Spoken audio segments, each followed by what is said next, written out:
Hello, everybody. Welcome to the Africa for Dummies podcast. Today we are seated together, which is something that rarely happens. So, first of all, before we even begin, wanted to wish you guys a happy new year and hopefully you had a amazing holiday time with your family and friends. And so we just wanted to use this opportunity to sort of reflect on what happened in the past year. I know that a lot has already occurred with Venezuela and things like that, but that's 5 days in, and that's how the year starts. But in this episode, we're mainly going to be reflecting on the major news stories that had hit our continent. Diving, or do you want to say some few words as well? No, I'm good. I think the start of the great start. Okay. Yeah. So let's begin this year with the elections, right? So we had 14 elections that were held at various different levels. We had the presidential, 9 at the presidential level. 2 involved a change of presidents, which was in Malawi and the Seychelles.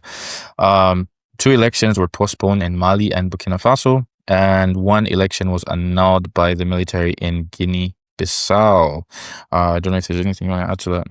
Yeah, so I mean, there's quite a few elections. Although the majority of countries that have had elections in 2025 have not necessarily been the most democratic countries. So they are countries that were not really expected to have radical changes. I think some key elections that people really focused on were countries like Tanzania and Cameroon, where incidences of lawfare, challenges to democracy, incidences of lawfare, disqualification of candidates through various methods in the law, and so in Tanzania there's opposition called Tundu Lissu, who was disqualified, put on treason, and then there was quite a lot of post-electoral violence. CNN did a huge report on the post-electoral violence. The exact figures are not really solid, so I can't really mention them. And then in Cameroon, there's at least 16 people that died in the immediate post-election violence. But in both cases, you see a trend. In Cameroon, you have a lot of old leaders in the young countries. Right. In Cameroon, Paul Biya was elected president for... Paul Biya was the one that said the best is yet to come. Right? Best is yet to come at age 92. Okay. And how long in power again? 30 years? He has been in power since the 1980s. Yeah. And he was re-elected to an 8th term. Okay. At age 92. And then in Cote d'Ivoire, President Alassane Ouattara was re-elected for a 3rd term. Okay. At age 84. Okay. And in Malawi, the previous president was brought back to power after unseating the incumbent president. So the president who won is Peter Mutharika, and he is 85. Wow. Right. Okay. So, and then you have average ages in places like Cameroon and Malawi being around 18. The average age of the national from those countries is around 18. And Cote d'Ivoire, it's around 23. So there's a massive gap between the leadership people and the leadership. People. So you can see, and those people are getting re-elected. So these people are here to stay. Right. So you have a lot of, lawfare, suppression, crackdowns on opponents using various methods of the law and just using brute force, sometimes killing people. Right. I think sorry to cut you off, but I think the Tanzania one is the one that, is the one that caught people really off guard. Because Tanzanian elections are normally seamless, not seamless, but no one really fears for them. They're not really crazy elections, in the way that some people look at Ugandan elections, where there's, people expect people to die when these elections happen. Right. Tanzania, no one really expected that level. Okay, if I may ask, because I think you've read quite a bit on these things, but is this the worst it's been for Tanzania? I think so. Okay. I think so. Normally, the violence in Tanzanian elections is isolated in Zanzibar. Right. But in this case, the election was, on a national type of scale. Right. According to various reports, where brute force was used to clamp down on protests. Yeah, I think the death toll I have is about 800 plus. It's in the hundreds. It's in the hundreds, yeah. It's very difficult to get proper stats on that, but it's in the hundreds. It's in the hundreds. Yeah, so as you can see, only 2 countries out of 14 elections saw a change of power. And these are the more democratic countries in Africa. Yeah, but even the one, as you mentioned, brought somebody from... much older. Yeah, exactly. Malawi. And in Malawi, it's actually a bit of a dynasty. The Mutharika's the previous president was Bingu wa Mutharika, the brother to the current president. Right. And he was Minister of Foreign Affairs, and he took over the party that his brother used to have. Right. So He's a established face of Malawi. This is not new blood. Okay. By any standards. So not a good year in terms of democracy for the continent. Yeah, and there are some other interesting elections. Okay. Like Togo. Okay. Togo is very interesting because in Togo you'd see like the previous system had a directly elected president, and his name is Faure Gnassingbe. His dad has also been in power for decades. So this is a family dynasty. Yeah. So he did this thing where you reform the constitution to stay in power longer. This is not even like this is not even like extending terms or saying no. What he did was he was president elected directly, right? And then he changed it and he said now it's a prime ministerial parliament-based rule. So the prime minister is the one who holds power now in the new constitution. Right. And so he decided to step down from being president. He became the prime minister who is elected. So the president now, the new constitution, the president now is voted by the parliament. Okay. Selected by it's not voted directly. Yeah. Selected by the parliament, and the president appoints the prime minister. Okay. Appoints, right? So the president has very little powers. Okay. Right? So before it used to be a powerful president, directly elected. Exactly. So he changed it into being a ceremonial president who appoints the more powerful prime minister. Prime minister, okay. Which in their constitution they call the president of the Council of Ministers. Technically a prime minister with a lot of power. And guess what? Here's the difference. President role now in the ceremonial role is limited to 4 years renewable once. Okay. Now that he's left. Yeah. Now the prime minister role is 6-year term. Okay. Renewable indefinitely. So he can technically be president for forever. Life. Yeah. So far as, inverted commas, the president appoints the prime minister after parliament appoints the president. But we all know that they're just at the end of the day, it's a power consolidation and staying in power. So it's very innovative ways of staying in power now. That's extremely innovative. I have to say. Yeah. So that's just the gist of some of the elections. Of course, Guinea-Bissau, you know that there was a coup there. Right. And maybe this is the perfect time to go. This is actually a perfect time to switch. We had quite a few coups. Major one was in Madagascar, which was actually led by Gen Z.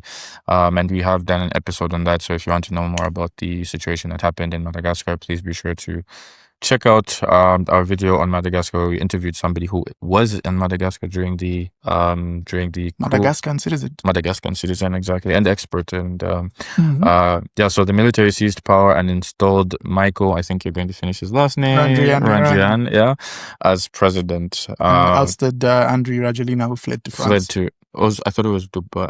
He went to Dubai. There was rumors Dubai, but he's in France now. Okay. And then, as you mentioned, we also had Guinea-Bissau, and then we also had Benin, which was an attempted coup, right? So again, seeing relative number of coups like the previous, not as much as the previous year, if I'm not mistaken. The previous 3 years, yeah. So what we're seeing now is, first of all, elections were once again postponed. Okay. So what you see is those coups, people like Ibrahim Traoré, Assimi Goïta in Mali, they took over power and then now they postponed when an election will happen, or they'll say or they'll have an election in which they can participate, which is contrary to some of the AU principles. Okay. And then they will basically say, I'm a civilian president now. Gabon, for example, Gabon had a coup and the president had a successful election, I think in the early half of last year in 2025. And he won that election. So technically he's now the president. It's not a coup leader anymore. Right. And the AU came, and so there's some of the debates about the AU being sort of double-sided. Yeah. And so in Guinea, Conakry, the other Guinea, there was an election. Doumbouya, the really cool, tall-looking military general who had a coup. He had an election and he won with, I think, over 70%. After changing the constitution and allowing military to be able to stand in power, which benefits him directly. So now with the coups, Guinea-Bissau has had a lot of attempted coups, many attempted coups that have been forward, but this one actually worked. But then there's also rumors around from ECOWAS, the regional body, especially from President Goodluck Jonathan, that this was a somewhat orchestrated coup. Right. Orchestrated coup in a way to sort of maintain power. So we'll keep our eyes on Guinea-Bissau and how, this would unfold. Maybe when there's an election, all of a sudden he'll come back or something. No one knows. So basically, Umar Sisco Embalo was overthrown days before they could announce the results of an election. Right. So what does that mean? Either maybe the election results are in favor of opposition, or election results are in favor of the ruling party, but the ruling party would have just accepted that, okay, we have won if Mm-hmm. if the election results were in favor of them. So many people are making all sorts of conclusions and debates about it, but many people really hold to question not the legitimacy of the coup, because the coup is in itself not legitimate, but the authenticity of the coup and who is behind the coup. Because the president himself announced that, hey, there is a coup. Normally presidents themselves do not announce these things. Right. You're just told that, President Nathan is in my bedroom right now. Right. He's not going to talk to you, but he's under house arrest. Right. So there's a lot of telltale signs that this doesn't, might have been a bit. Yeah. So the person in charge now is a military leader who, funny enough, was actually allied with the former president, which is, a lot of red flags are going around. His name is Horta Inta Naman. Okay. So that was on the 26th of November. And then in Benin, the foiled coup, where we was trying to overthrow Patrice Talon, who was nearing the end of his second term. And they managed to take care of it within like 24 hours. But there's a lot of stories around that. And he's also been accused of wanting a third term and things like that. So normally it stems from governance weakness. Some kind of governance weakness. Yeah. And that's the thing. That's why people get so excited. Yeah. I think when people start talking about third terms, sort of undermining those institutions. Yeah. And it feels like democracy is not doing its job. Yeah. The job that people. So you're taking the, I think, last voice that the people have. So so you call for some kind of hard, strong man, which reignites, selective nostalgia. Yeah. True. So Patrice Talon was very happy. I mean, I'm assuming he was very happy in crashing down the coup. So that was on the 7th of December. So that was one of the last ones, if I'm not mistaken. But there's definitely a serious coup problem. So 2 countries have been suspended from the AU because the AU immediately, there's a coup, the AU has to suspend the country. Okay, but what does that necessarily come with? Like suspension? Yeah. It means you can't really participate in AU meetings, key AU meetings and decision making. Is that something that a country would be like, really? The legitimacy that comes with being in the AU is still important for a lot of countries, because it's the major Pan-African body with now even in the G20 and the global it's an international actor. Like they talk about Venezuela, the African Union, so there is some kind of advantage, but there is cracks in what is it? Why the reason why I'm asking is actually because I think of late the sentiment around the AU is sort of that it's toothless. That's always been. It's not even of late. Okay. It's not even of late. That's always. I just kind of because I'm not really on social, so I see sometimes, and I'm like, okay. That's always been the accusation of the AU, but the AU is as strong as its own members allow it to be. Okay. And then people have heard this song before, but it really cannot do anything without we talk about funding of the African Union. There's many African countries that are in arrears. With their own subscription of the African Union. Right. So it's both, you can target both ways. The member states can say, we don't see value in you, but at the same time, you guys are where the value is supposed to come from. Exactly. So, Okay. So the African Union really needs the member states to actually give it the powers to be, but then, you clash. Fair enough. When you give it powers, then it becomes, government in Addis. And then Zambia will be like, oh, sovereignty, don't step on my issues. Right. So it's a tug of war. Yeah. And then there's even the regional economic communities, SADC, ECOWAS. Yeah, there's so many different layers that you have to deal with. There's a division of labor in terms of, There's quite a number. Yeah. If you think about it, everyone wants the idea of the AU is great. And everyone wants to be associated with it. But when it comes to an effective AU, it will ultimately disadvantage some people, including presidents. A lot. And step on their territory. Do you actually want that to happen? Yeah. So it's a very complex myriad of events. Yeah. So moving on, I mean, as we mentioned, there's quite a lot of things that made the headlines. There was, of course, the DRC and Rwanda peace deal that was signed in the United States, which is already showing cracks, number one. Number two, also was missing, I think, another particular organization at the table when they were making the deal, if I'm not mistaken. And I found that actually kind of a little bit, I don't know if I can say this, but I found it a little bit interesting because Rwanda was saying that, hey, we're not involved in this, and yet is at the table signing the peace deal, which I found to be very unique. Very ironic. Yeah, it is very unique. I didn't understand it. It was actually, there was one in Qatar and then there was one in the United States. Agreement. It's like this thing just keeps getting more complex and more complex because I believe the United States one already is showing cracks because they took extra territory is moving south. Yeah, exactly. Although the United States told them to stop, so we did a tactical withdrawal.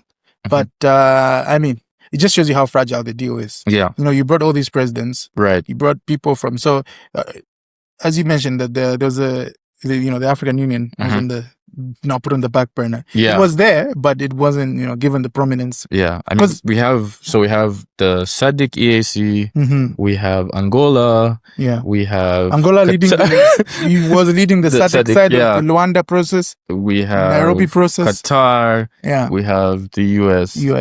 So it's like everyone. It's like a patient with 5 million surgeons. Yeah, and you expect exactly. them to just walk out with their limbs and all that. Yeah. There's too many, and Congo has so many neighboring countries with all of their own. And it's part of, I think, 2 regional bodies, EAC and EAC, SADC, and then there's also a Central African regional body, which Rwanda left this year as well.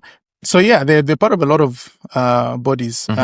So I think the thing here is we have to sort of ask the sustainability of external mediation and this question about the respect for African solutions, the so-called African solutions.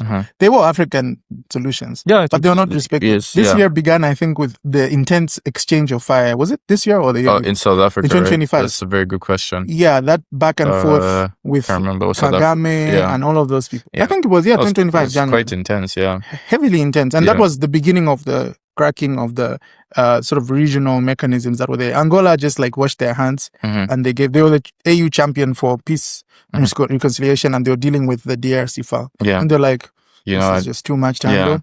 And they're now chair of the African Union, which just finished the 1-year rotation. Right. And so they gave it to Togo. Togo is not too much coming out from Togo, to be honest.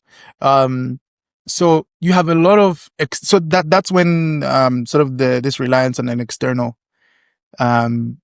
solution came. Qatar put their hand up, America put their hand up, and then Donald Trump wants to tell his people that he has made all of those peace agreements, although it's a bit contradictory to an extent.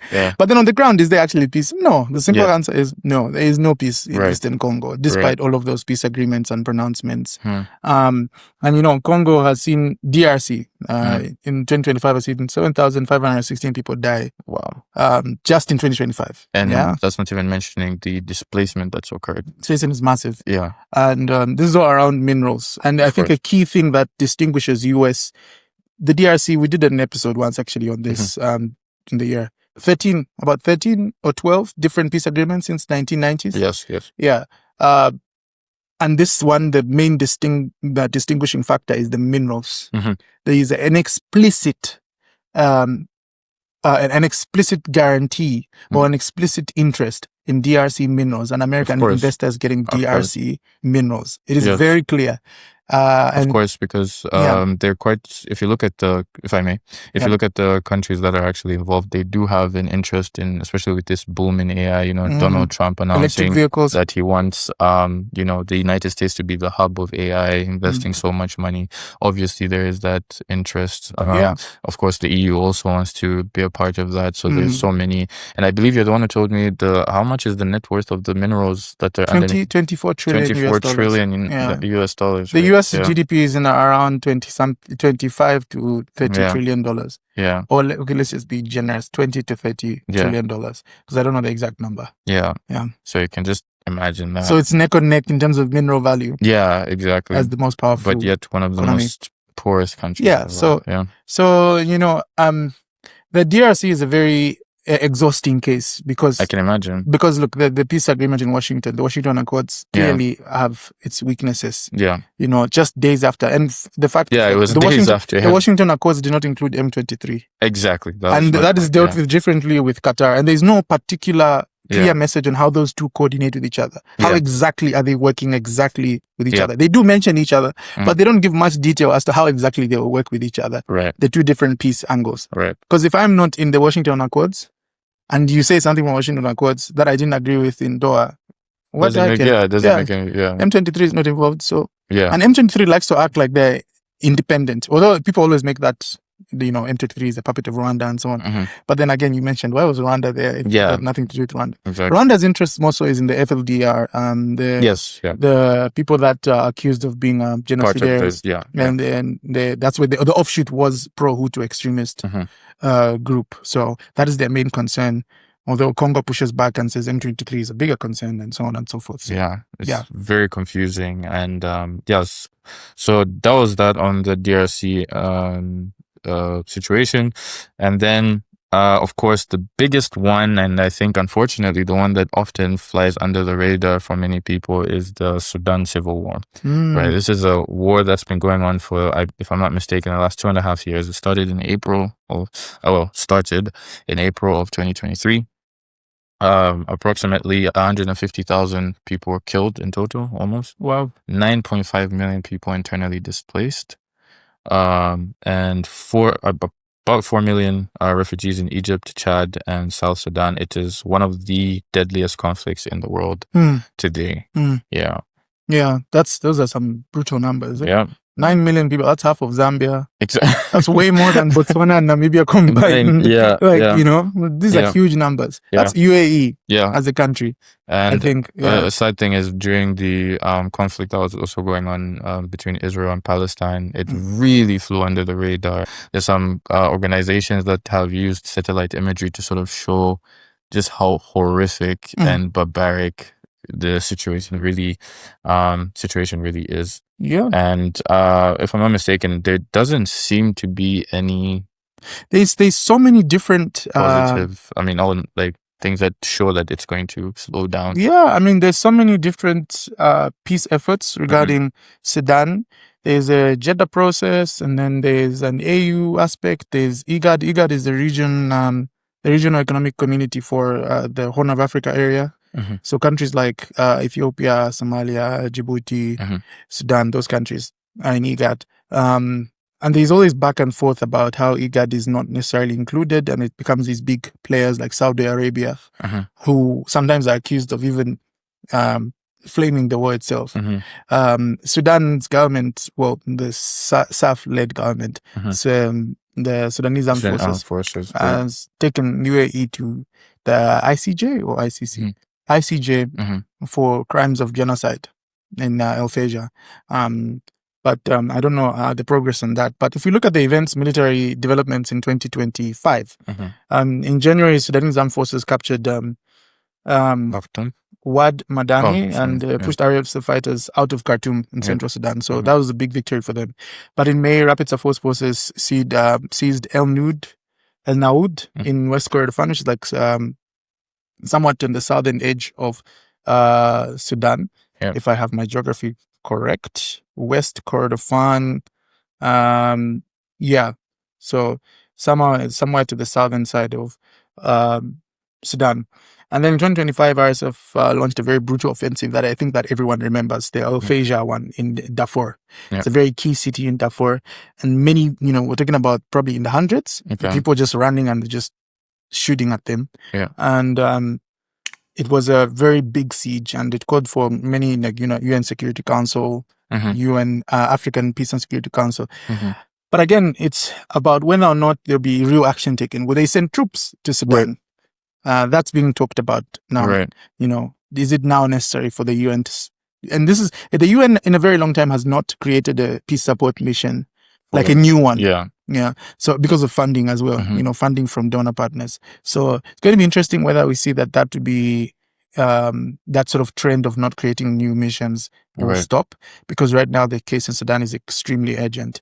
And from sort of February 2025 to September 2025, civilians suffered large-scale shelling in Omdurman market, which is on the outskirts of Khartoum.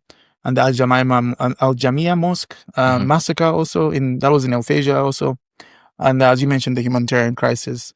And the political aspect of it is the RSF is in Nairobi. They had a meeting in Nairobi, and Kenya's got a lot of fire for this, for hosting Rapid Support Forces led by Hemedti. And they had a meeting on a parallel government in Sudan. So we're talking about, two governments in Sudan?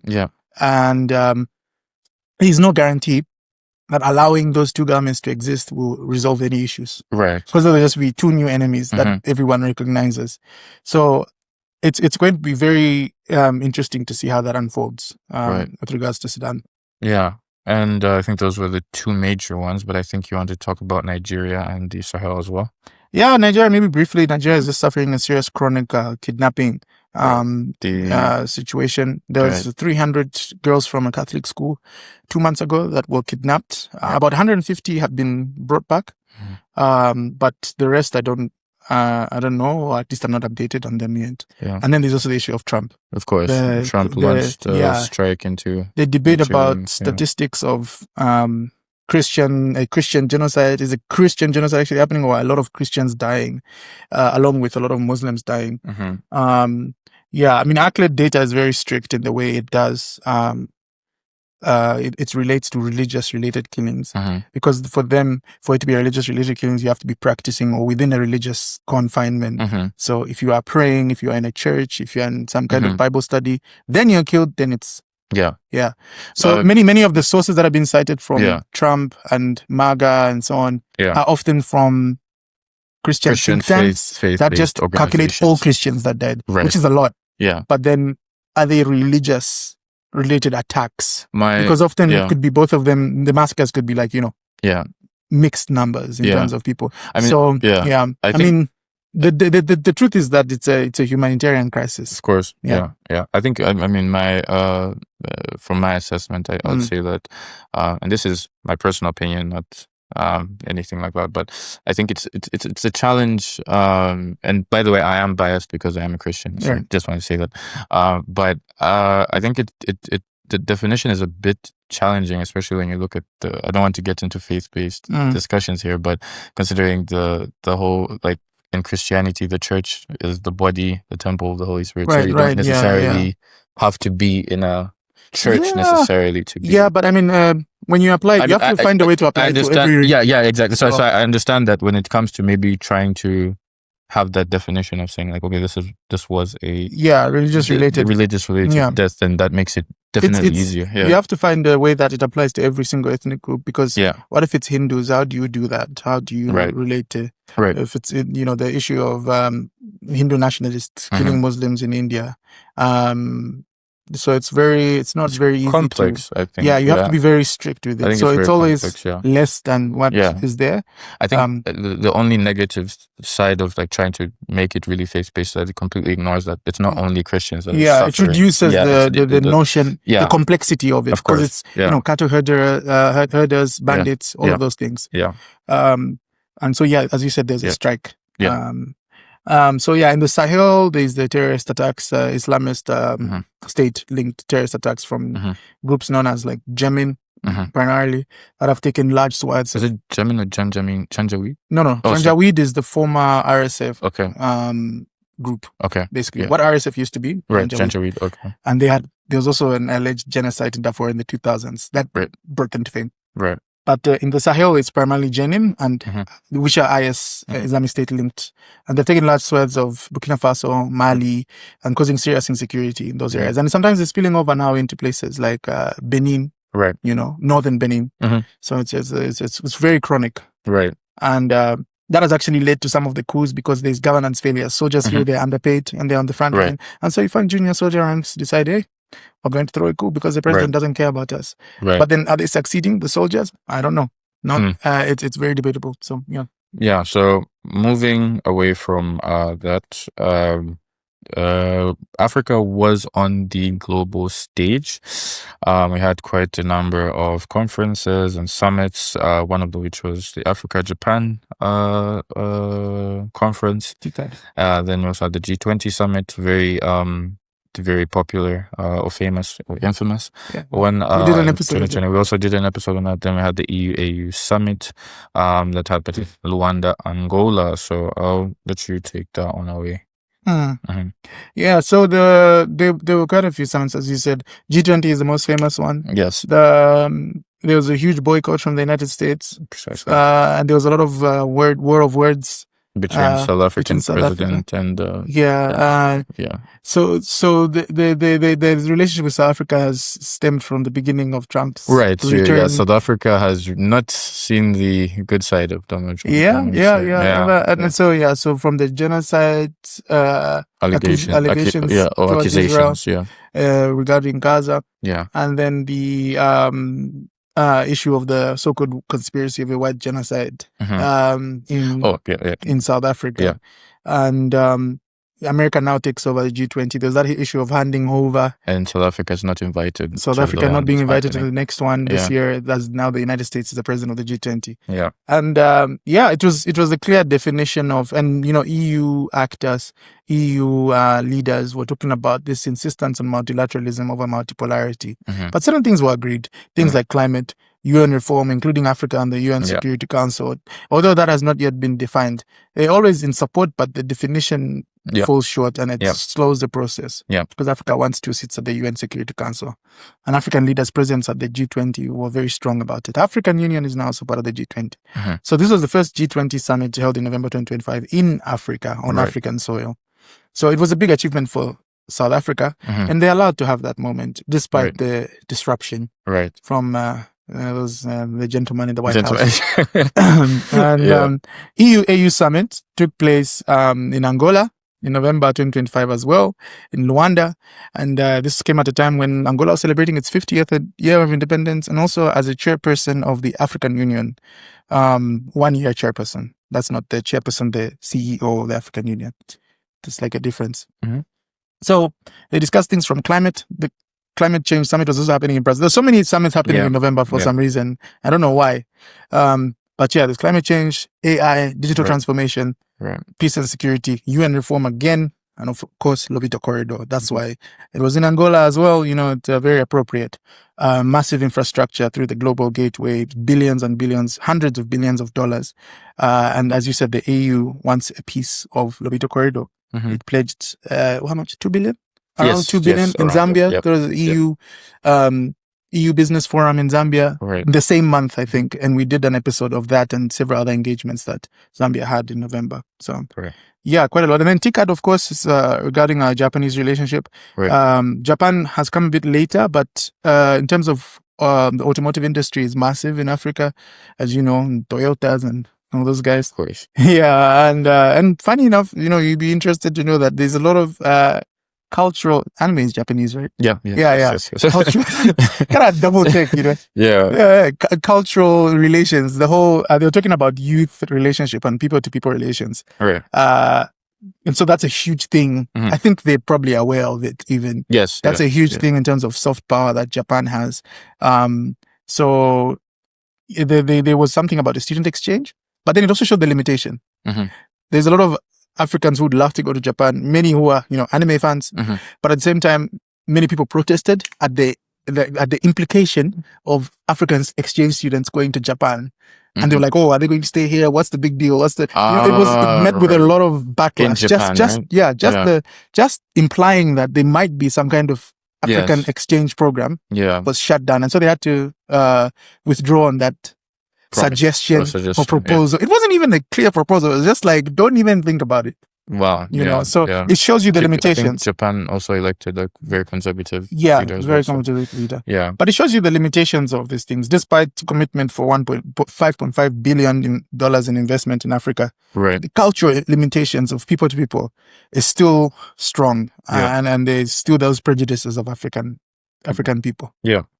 Yeah, and there were also some major developments that had occurred this year, especially starting with the man in the White House, of course, which was a very chaotic and very unpredictable year for U.S.-Africa relations. Feels like 3 years. I know it does, right? And it's just like, Trump cut foreign aid and shut down U.S. aid and froze health programs. And these moves have also been linked to hundreds of thousands of preventable deaths and major loss of U.S. soft power, as you mentioned. And Trump also made some very explosive claims about as we also talked about, white genocide in South Africa, and also threatened military action in Nigeria over religious freedom. Right?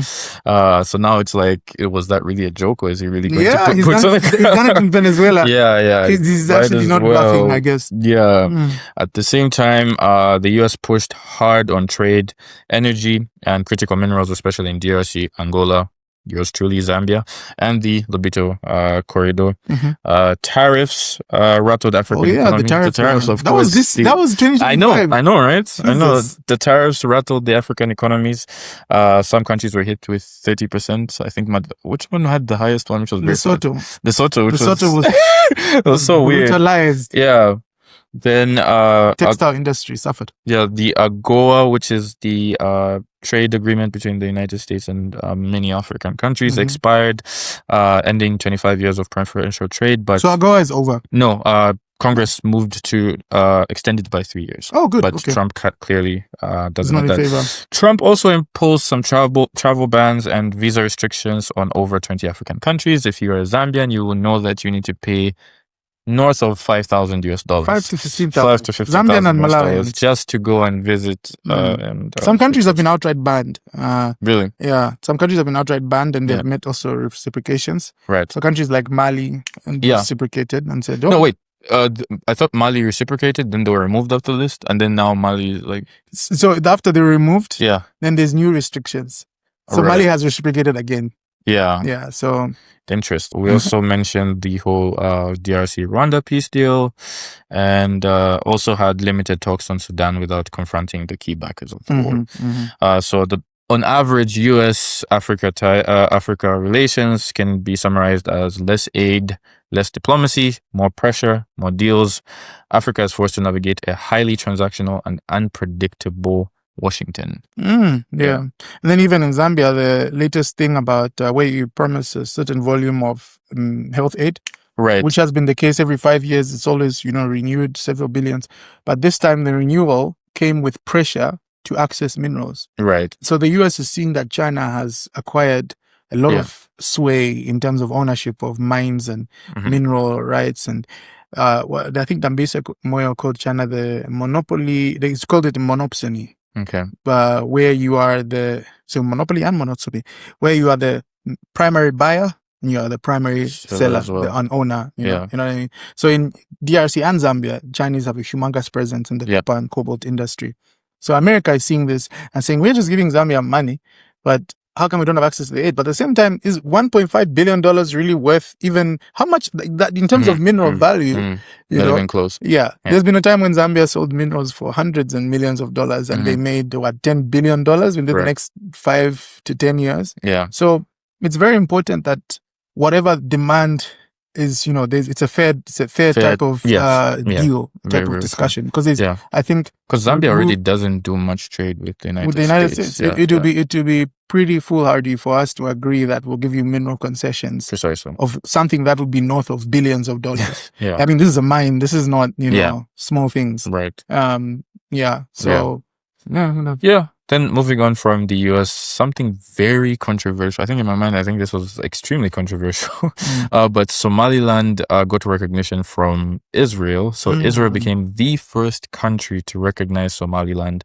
And Somaliland is partially recognized country that forms part of the recognized Somalia.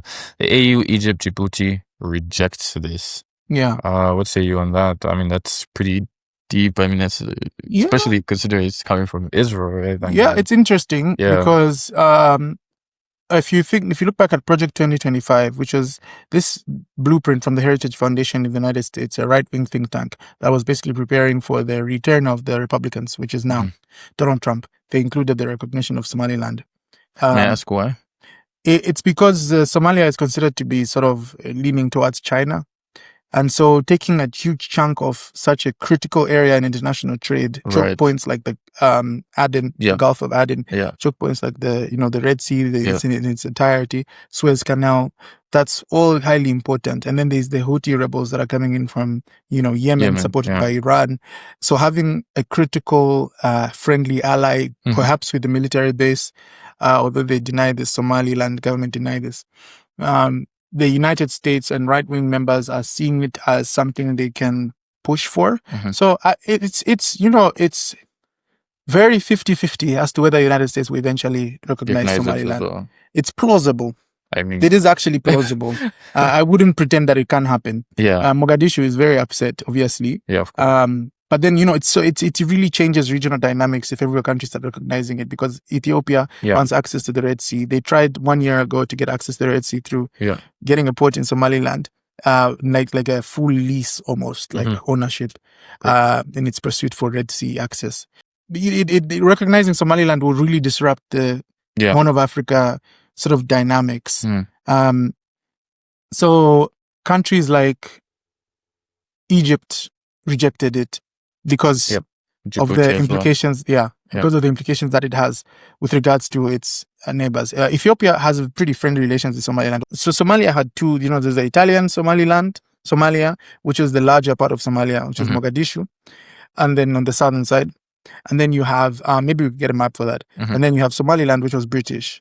Now they were put together around independence in the 1960s. And then when the Civil War just broke out in the early 1990s, with the fall of Ziad Barre, who was the first president before that for about 20-something years, Somaliland declared independence because they were always treated it was just a smashing up of two different colonial possessions.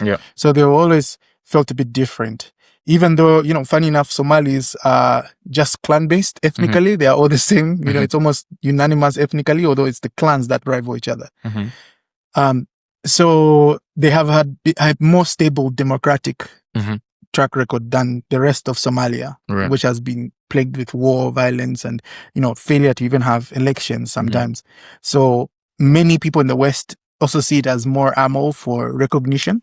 So, it's a geopolitical game. If you recognize Somaliland, you can get a Western ally. And guess what? Somaliland, funny thing, when Venezuela reiterated its support for the entity of Somalia, 2 days later, Nicolas Maduro was kidnapped and everything.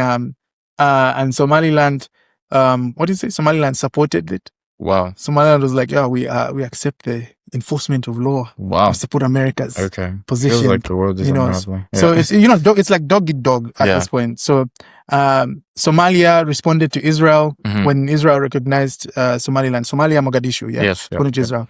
Saying this is our sovereign territory, the usual things that you'd expect if you recognize a chunk of a country. But they also said, why don't you recognize Palestine?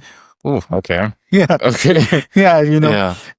So, on one hand, Somalia is like, hey, why aren't you recognizing Palestine? But all of a sudden, you're recognizing Somaliland. Palestine is recognized by hundreds of states, new ones these days, including the UK, Spain.